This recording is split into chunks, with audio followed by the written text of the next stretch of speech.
В следующем месяце предполагается подписание соглашения о совместной инвестиционной деятельности Чувашской Республики и «Газпрома». Документ рассчитан на ближайшие 5 лет. Сегодня об этом заявил руководитель региона Олег Николаев. Договоренности были достигнуты после рабочей встречи в Санкт-Петербурге с генеральным директором «Газпром Межрегионгаз» Сергеем Густовым.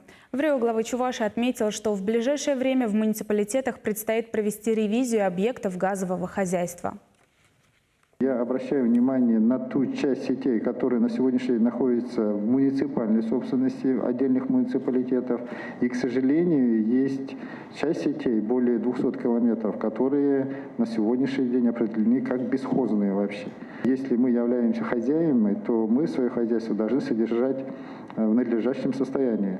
Поэтому поручаю Министерству строительства эту работу проводить более активно, а Министерство имущественных отношений, то есть Министерство экономического развития и имущественных отношений, соответствующим образом скоординировать в части обеспечения оформления прав собственности.